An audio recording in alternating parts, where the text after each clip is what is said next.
বটতলায় সেখানে বৃদ্ধার বাড়িতে লুটের ঘটনায় এখনো রহস্য রয়েছে। পরিচিত কেউ জড়িত থাকতে পারে এই অনুমান পুলিশ করছে এবং কেয়ারটেকারের ভূমিকা নিয়ে কিন্তু একটা সন্দেহ দেখা দিচ্ছে, যেটা জানতে পারা যাচ্ছে যে এই কেয়ারটেকারকে ফোন করে, ওই ধারালো অস্ত্র দেখিয়ে বাড়িতে ঢোকে দুষ্কৃতীরা, কেয়ারটেকারকে দিয়ে বৃদ্ধাকে ফোন করায় দুষ্কৃতীরা এবং কেয়ারটেকারকে নিয়ে উপরের তলায় ওঠে, রিমোটের মূল দরজা খুলে দেন বৃদ্ধা। 3 তলায় ওঠার পর সিসি ক্যামেরা ভেঙে দেয় দুষ্কৃতীরা।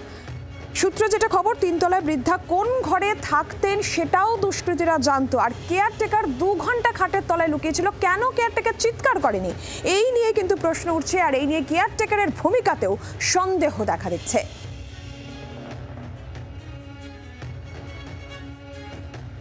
পরিচিত কেউ লুঠের ঘটনায় জড়িত এমনটাই পুলিশ সন্দেহ করছে। বাড়ির 1 তলায় কেয়ারটেকারকে ধারালো অস্ত্র দেখিয়ে প্রথমে দুষ্কৃতীরা ঢোকে, কেয়ারটেকারকে দিয়ে বৃদ্ধাকে ফোন করায় আর কেয়ারটেকারকে নিয়ে উপরের তলায় ওঠে। এরপরই রিমোটে মূল দরজা যখন খুলে দেন বৃদ্ধা, এরপর 3 তলায় ওঠার পর সিসি ক্যামেরা ভেঙে দেয় দুষ্কৃতীরা এবং তাদের মুখে গামছা বাঁধা ছিল বলেই জানতে পারা যাচ্ছে। আর সূত্রের খবর যে 3 তলায় বৃদ্ধা ঠিক কোন ঘরে থাকতেন সেই সম্পর্কেও জানা ছিল দুষ্কৃতীদের। কেয়ারটেকার এরপর 2 ঘন্টা খাটের তলায় লুকিয়েছিল, কিন্তু কেন সে কোনো রকম চিৎকার চেঁচামেচি করলো না, তার ভূমিকাও ভাবাচ্ছে পুলিশকে।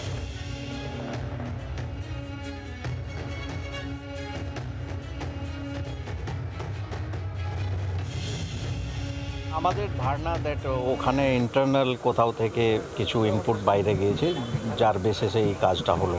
অ্যান্ড শুধু এই কেসে নেই, আরও কেসে আমরা দেখেছি, জারকেলডাঙ্গাতেও আমরা এরকমই দেখেছি। ইন্টারনাল যারা জানতেন দ্যাট এখানে এরকম ক্যাশ ডিলিং হয়, ওরা বাইরের ক্রিমিনালকে খবর দিয়েছিল। এইটাতেও আমাদের দৃঢ় ধারণা ওখানে আরও মানে প্রায় 6টা ওখানে ফ্ল্যাট ছিল, একটা পার্টিকুলার বাড়িতে ঢুকেছে ডাইরেক্ট, তার মানে আগে থেকে ইনফরমেশন ছিল, তো ওটা পুলিশ চেষ্টা করছে। চিত্তরঞ্জন এভিনিউতে এক বৃদ্ধার এই অভিজাত বাড়িতে লুঠের ঘটনায় কার্যত পরতে পরতে রহস্য। পুলিশ সূত্রের খবর যে এই গোটা ঘটনায় এই বৃদ্ধার অত্যন্ত পরিচিত কেউ জড়িত, এমনটাই প্রাথমিকভাবে মনে করা হচ্ছে।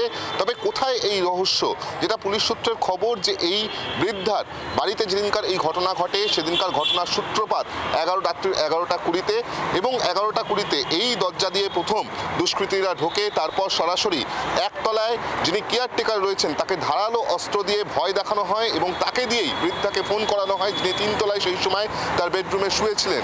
ফোন পেয়ে বৃদ্ধা তিনি রিমোট কন্ট্রোল দিয়ে মেইন দরজা খুলে দেন এবং তারপরেই কিন্তু এই দুষ্কৃতী সে কার্যত ওই কেয়ারটেকারকে গলায় ধারালো অস্ত্র দেখিয়ে 3 তলায় উঠে যায়। সেখানেই মূলত যেটা সবথেকে বড় প্রশ্ন, যে কেয়ারটেকার তাকে কিন্তু সেই সময় এই দুষ্কৃতী সে ছেড়ে দিয়েছিল। দোতলায় সে দীর্ঘক্ষণ প্রায় 2 ঘন্টা ধরে একটি খাটের তলায় লুকিয়েছিল। কেন সে এই 2 ঘন্টা বাবদ ধরে কোনো রকম কোনো চিৎকার করলো না, কারোর কাছ থেকে সাহায্য চাইলো না, কাউকে গোটা বিষয়টি জানালো না, সেই নিয়ে কিন্তু প্রশ্ন থাকছে। এই বাড়িতে 2 জন কেয়ারটেকার থাকেন এবং তাদের প্রত্যেকেরই ভূমিকা খতিয়ে দেখা হচ্ছে। পাশাপাশি এটা আরও চাঞ্চল্যকর তথ্য যে যেই দুষ্কৃতী 3 তলায় ওঠে তিনি কিন্তু একেবারে বৃদ্ধার ঘরের দরজার বাইরে যে সিসিটিভিটি ছিল সেটিকে ভেঙে দেয়, কিন্তু তার আগে যে সিসিটিভি ফুটেজ দেখা যাচ্ছে সেখানে দেখা যাচ্ছে যে মূলত মুখ এবং মাথা গামছা দিয়ে বাঁধা ছিল এবং সেই গামছাটিও কার্যত এই বাড়ির মধ্যেই ঘটনা ঘটানোর পর সে খুলে দিয়ে যায়। লুট করা হয় সোনার, অত্যন্ত মূল্যবান কিছু সোনার গয়না এবং নগদ টাকা। তারপর তিনি ভুল বদল করে এই বাড়ির থেকে বেরিয়ে যায়, কিন্তু সে কোথায় গেল সেই খোঁজ কিন্তু পুলিশ আধিকারিকরা করছেন। ইতিমধ্যেই একাধিক ব্যক্তিকে জিজ্ঞাসাবাদ করা হচ্ছে এবং তার সঙ্গে সঙ্গে এই অভিযুক্ত ব্যক্তি বা অভিযুক্তরা কারা তারও খোঁজ চালানো হচ্ছে, এমনটাই পুলিশ সূত্রে জানা যাচ্ছে। জি 24 ঘন্টার জন্য ক্যামেরায় দেবাশিস চন্দ্রের সঙ্গে বিক্রম দাস, কলকাতা।